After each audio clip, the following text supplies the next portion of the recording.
Hello friends, this is Miss Mallory from Saturday Studio. I hope you and your families are all staying safe right now. I know you're spending a lot of time at home, so I really wanted to show you a fun painting project that you can do. There are so many different ways to paint. You can use brushes, you can use your fingers, or you can use yarn. A lot of famous painters like to use brushes, but there are some painters who don't use any brushes at all. One famous painter who didn't use brushes was named Jackson Pollock. Pollock was a painter from the 1950s that was famous for his abstract paintings. Abstract art is art that doesn't represent things that we see in our everyday world.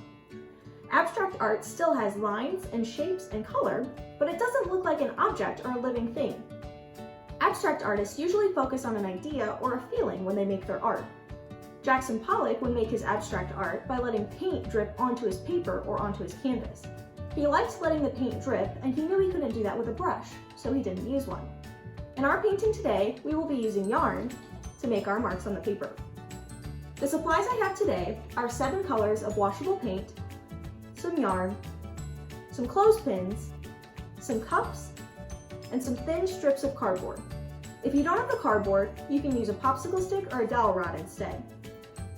I also want to remember to stay clean while I'm working, so I'm wearing an apron like we would at Saturday Studio, and I have something covering my table to make sure I don't make a mess.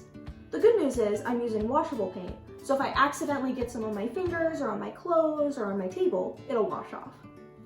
Let's take a look at the colors I have today. Blue, yellow, red, purple, green, and orange.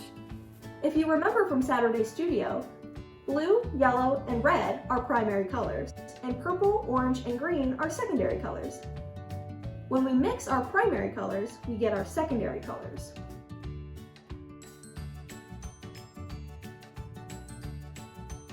What color do you get when you mix red and yellow together? Are you thinking? That's right, you get orange. Great job. What colors do you get when you mix blue and yellow together? That's right, you get green. Great job. What color do you get when you mix blue and red together? That's right, purple. Good job. Before I start painting, I'm going to start with a piece of yarn that's about 10 inches long. I'm going to take one of my clothespins and a small piece of tape and tape the yarn to the clothespin. The reason I'm using a clothespin is to keep my fingers from getting dirty.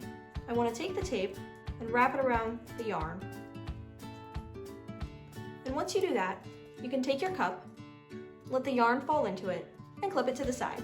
That way, I don't have to dip my fingers into the cup and get them dirty. We can just use the clothespin and be clean. I'll start now by putting paint into my cups. I want to squeeze enough paint in there for the yarn to be totally covered. I want to make sure I have every color in all of my cups before I begin. Now that I have all of my color into my cups, I can start painting. Since the yarn is dry, it's not going to want to pick up that color, but if we have our cardboard stick, we can get it totally covered in paint. When I'm finished with one color, I dip it back in the cup and clip the clothespin onto the side. That way, when I want to go back to the red, I can easily unclip it and have the yarn ready.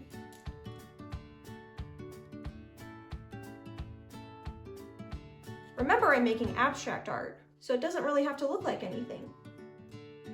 There's a lot of different shapes and forms that you can make with the yarn, so feel free to really explore that.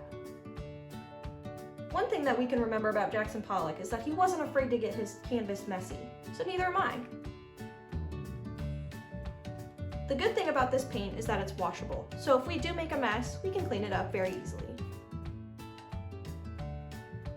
Another thing I'm remembering to do is use big movements with my arm. That way I can get really long shapes and lines that make my piece look really interesting. If it's easier for you, you can stand up or sit down during this project. Wow, I think I'm finished with my painting now. Once again, thank you so much for joining me for this painting project. I had so much fun, and I hope you did too. I'll see you next time.